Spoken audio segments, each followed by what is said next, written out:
2017년 12월 21일 1903 2017년 12월 21일 1903인 엔터테인먼트 방송 MBC 변화의 상징적인 시작은 오는 12월 26일부터 이어질 것으로 보인다. 신임 사장이 임명되고 파업은 종결되었다. 그리고 속속 복귀해 방송 정상화를 위해 힘을 쓰고 있는 중이다. 이미 변화는 시작되었다고 해도 과언이 아니다. 하지만 뉴스 프로그램의 정상화를 모든 새로운 시작의 기준으로 본다면 아직 시작 전이라 할 수 있다. 이명박근혜 시절 사라진 시사 프로그램 정상화를 언급한 만큼 보도 프로그램에 대한 기대치도 높아지고 있다. 이미 PD수첩은 2회에 걸쳐 MBC와 KBS의 몰락사를 집중 조명했다. 그리고 어떻게 앞으로 나아갈 것인지에 대한 포부를 밝힌 만큼 MBC에 대한 기대치 역시 높아지고 있다. 지난 5에서 6년 동안 MBC의 뉴스를 많이 보지 않았다. JTBC 뉴스룸을 매일 봤다. 지난 시간 동안 MBC의 세월호와 관련한 보도는 잊을 수는 없을 것 같다. 그때 뉴스를 생각하면 아직도 마음이 아프다. 세월호 관련 폭행, 사망보험금 등 이슈가 계속 보도되는 걸 보면서 참 그분들의 마음이 어떨까 싶었다.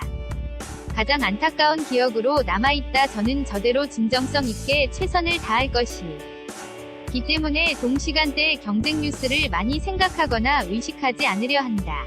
저희의 뉴스, 제가 하게 될 몫에 훨씬 더 집중하겠다는 생각을 갖고 뉴스를 진행하게 될 것 같다. 손정은 아나운서는 20일 오후 2시 서울 마포구 상암동 M 라운지에서 열린 MBC 뉴스데스크 이하 뉴스데스크 기자 간담회에서 포부를 밝혔다.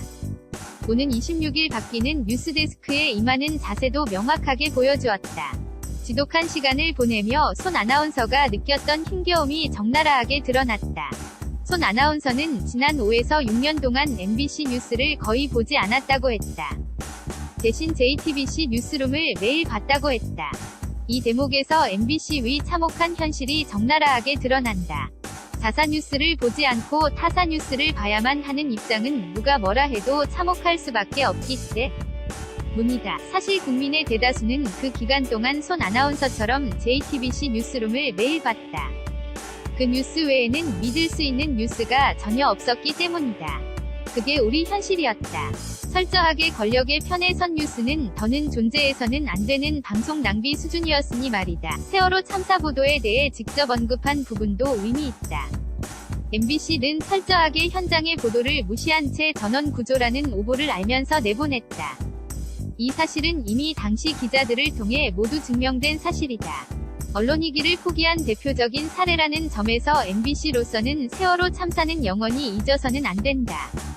그 사건 보도가 MBC의 민낯이었기 때문이다. JTBC 뉴스룸과는 경쟁 상대가 되었다. 의식하지 않을 수 없지만 자신에게 주어진 몫에 최선을 다하겠다는 말로 대신했다. 건강한 경쟁은 반가운 일이다.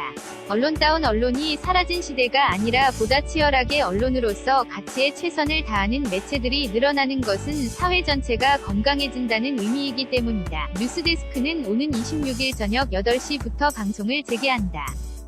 그동안 임시 앵커 체제로 준비를 한 만큼 새롭게 재개되는 MBC 뉴스가 기대된다. 이번에 복직한 박성호 기자와 손정은 아나운서가 새롭게 시작하는 MBC 뉴스의 상징이 되었다. 지난 5, 6의 시간 힘겹게 언론인이기를 포기하지 않고 버텨온 그들에게는 당연한 복귀다. 주말 저녁 뉴스는 김수진 기자가 단독으로 책임지게 되면서 MBC 정상화는 일상이 되어갈 수 있게 되었다. 최승호 PD가 MBC 사장이 되었다. 강직한 그가 이끄는 MBC는 분명 달라질 수밖에 없다. 정치에서 자유로운 언론, 그 언론의 자유를 위한 시작이 26일 뉴스데스크로 부활한다. 글이 마음에 들면 공감 눌러주세요. 포스티드 바이 조각창 MBC 뉴스데스크 MBC 정상화 뉴스데스크 손정은 박성호 앵커 체제 뉴스데스크 손정은 박성호 앵커 체제 12월 26일부터 시작된다. 리뷰 박성호 방송연예 손정은 스타 연예 이슈 최성호 신임 사장